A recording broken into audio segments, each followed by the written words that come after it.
Hi, Myra. Hi. Thank you so much for helping my project. You're welcome. Could you say a couple of words about yourself? So, my name is Myra. I've been working for the space program for 39 years. Wow. I started in 1986 with Rockwell Space Operations Company. Wow, that was quite a year to begin. When the red brick building, we built that red brick building on Gemini. So then that was in 86, and then 96 Rockwell did a joint venture with Boeing, Lockheed Martin, to do United Space Alliance. Okay. So we we converted over to United Space Alliance. Then I was on the space shuttle contract until Will Stop, 2011. We will stop, but it took us 4 years to close out United Space Alliance, USA. Okay. So I was the last admin with the company, closing out United Space Alliance, and my husband was the last IT guy. Oh, wow. So what we had to do for the 4 years is what we donated all the supplies that we had to all the schools, the laptops, computers, copiers, desk, everything that we could donate back to the community. And then USA allowed whatever we wanted to buy, we could buy from them. So I was able to get all my office furniture, everything That's like cool. that. And so since I was the last one in the company, the admin, to get laid off, well, not really laid off, we transitioned, I was able to get a lot of the pictures that were in the hallway. Oh, wow. And in the cafeteria and things like that. So a lot of my friends left, way before us. So my husband and I, we had a get together for all our friends, and we had all the pictures outside in our backyard lined up in our palapa. And then we told our friends to come over and for everyone to grab a picture because they were unable to get their own picture. Okay. So we had all the excess stuff, and we shared it with all the people who didn't get one. So he was with 19 years at the time, and at that time I was like 29 years. And so I told him, I'm not going anywhere. I got seniority. So he had to go work downtown. Oh, wow. I'm not driving downtown. Sure. So then 2 months before my departure date, somebody at Boeing contacted somebody at USA and asked if I wanted to transfer over to Boeing.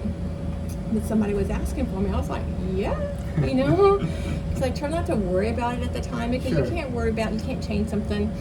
So I just really left it in God's hands, and I said, just God, put me where I'm supposed to be. And when people would leave, I would never say, hey, can you do your job? Can you do that? Sure. There's so much pressure and stress like that. So it all worked out. So anyway, I had to interview.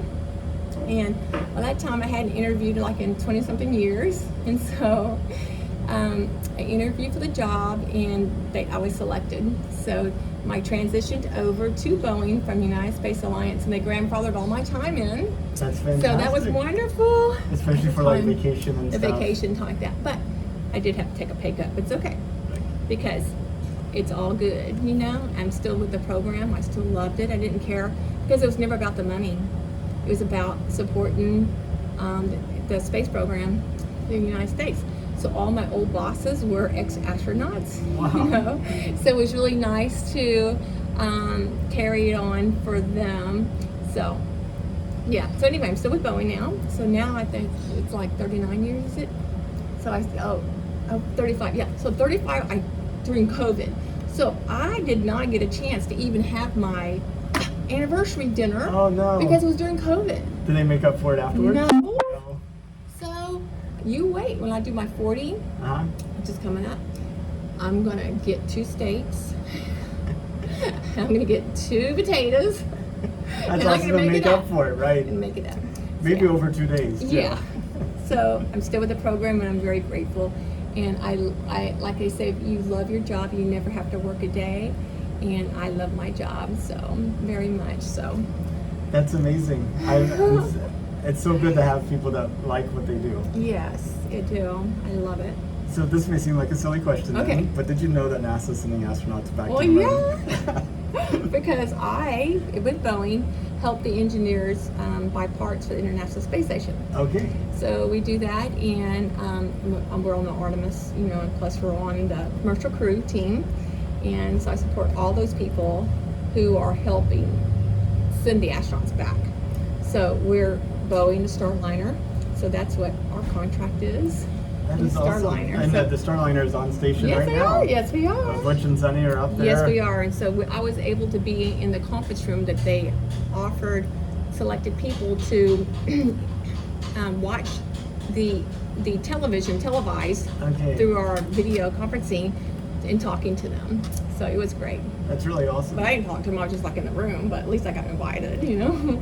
Would you believe that most of the people I talk to out on the street, even around JSC, have no idea that we're going back to the moon? Yes, I Why, do. Why do you think that is? Because I think it's not publicized enough on TV, only during our launches or this and that. And then, of course, what they want to do is always focus on the negative. Like right now, they're focusing that they think they're stranded on the Sure. start. We're not stranded. We are doing experiments up there, but yeah, of course, we're going to make sure we're doing our due diligence to make sure when we do come back, because it's the re-entry that we're worried about, that we're going to make sure we have all our I's dotted and our T's crossed. But while we're there, we're doing other experiments that we didn't think we were going to have time to do. So you look at it that way, and you're getting more knowledge and things like that we're doing there. So, but don't worry, we're going to figure it out. We're going to be just fine. That's awesome. When you think about where all this activity was, like the International Space Station, Artemis, and Boeing and Starliner and Starship and Yeah. all the commercial stuff that's going on, if you were to think out like SpaceX.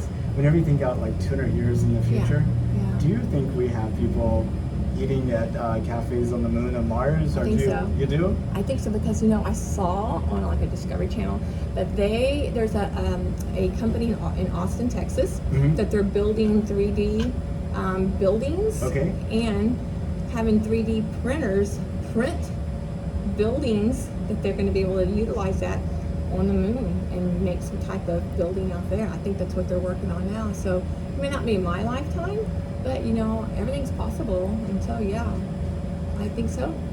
If you could, would you take a trip to space? No. No? Heck no. Why not? Because I get seasick. I get motion sickness. Okay. Heck no.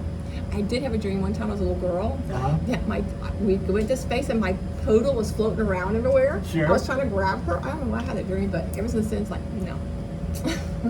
I'll leave it to the experts. Well, that's awesome. Myra, it's Thank such a you. pleasure to You get to talk to you. too. Thank you so much. Thank you so much. All right. Bye.